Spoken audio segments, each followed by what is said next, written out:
Okay, first I add 8 to both sides. Let me just add that step. And that gave us x squared equals negative 72.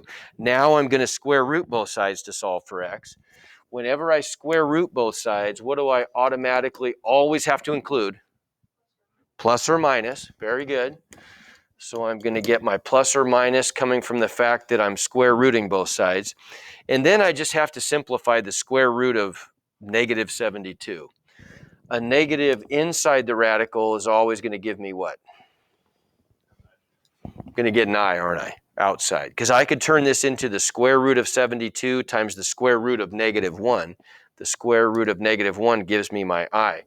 I still have to simplify the square root of 72, though. So I'm going to make a factor tree. Okay? We can do this any number of ways, and it's all going to work. Couples go out, singles stay in, right? But let's see if we can do this the absolute best way. If we want to use a factor tree and make it the easiest possible way to do it, if we can ever just spot the biggest possible, the largest perfect square factor of my number, that makes it easier. Perfect squares are just numbers squared, right? So 2 squared is 4, 3 squared is 9, 4 squared is 16, 5 squared is 25, 6 squared is 36, 7 squared is 49, etc. What's the biggest number on that list that divides evenly into 72? 8 and 9 do, but there's even a bigger one. No, 16 doesn't. 36 and 2, right? So we could break this up into 36 and 2, and 36 is going to break up into a couple of 6s, and then I'm stuck with a single 2, right? So look what we get. Plus or minus 6 times the square root of 2 times my I, because I had a negative under the square root. Those are my two solutions. Okay, give me thumbs. Okay, when are we out of here again? 30, say it again. Oh man, we're got all kinds of time. We're gonna get this. Okay, what about this one? So again, can I point to a single x? Yes, I can, right? Here's a single x. So my question is, then how am I going to isolate it? Using inverse operations. Well, what do I have to do first this time? Got to subtract 2, because my first step, remember, is I'm going to do any addition or subtraction outside of the parentheses in the problem, right? So outside of the parentheses, there's only one thing to add or subtract, and that's, I'm going to subtract 2. And that gives me 4 times the quantity x minus 6 squared equals negative 1. Okay, now what? I can't distribute, right? Because that's all being squared. But I don't want to distribute anyway. Every step I take needs to be getting rid of stuff on the left side. So what is it again? Divide by 4. There you go. Good. So outside of parentheses, look, I've got this 4 that's outside of the parentheses that's being multiplied. So I've got to divide each side by 4 to cancel the 4s. And that's going to give me the quantity x minus 6 squared equals negative 1/4. Okay, now what's next? Okay, exponent. Good. So I've got a square root, don't I? So I'm going to square root both sides,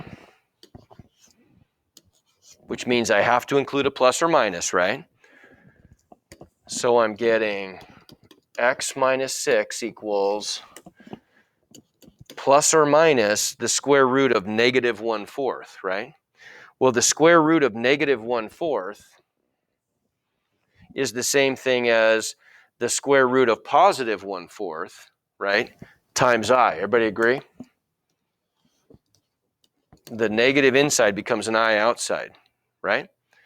And the square root of 1/4, I could write that as the square root of 1 divided by the square root of 4, right? I can split those into square roots on the top and the bottom. Okay, well, what's the square root of 1? What's the square root of 4? 2. Okay, so look what I get.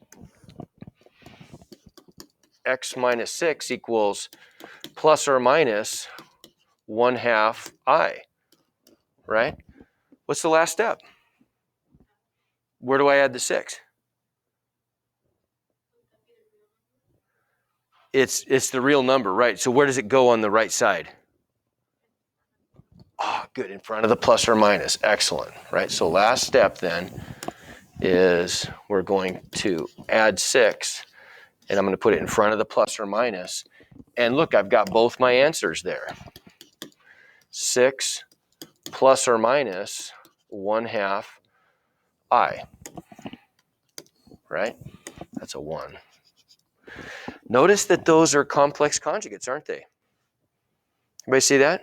6 plus 1/2 I and 6 minus 1/2 I. Turns out it's always going to be that way. Whenever I get complex solutions to an equation, they always have to come in complex conjugate pairs. We would talk more about that next unit, but we're not going to get to next unit. So that'll be something you'll talk more about next year. Okay? Give me thumbs. Okay, good. All right. Okay, last problem. How about this one? Well, there's not much to do here, right? The only thing I've got to do is just square root both sides. Well, and then after that, I'll have to maybe add 8/3. But the first step is going to be to undo the exponents. Agreed? So I'm going to square root both sides.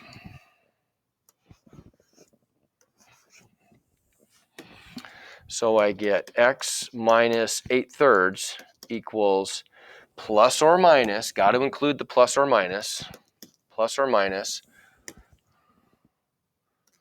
the square root of negative 2/9.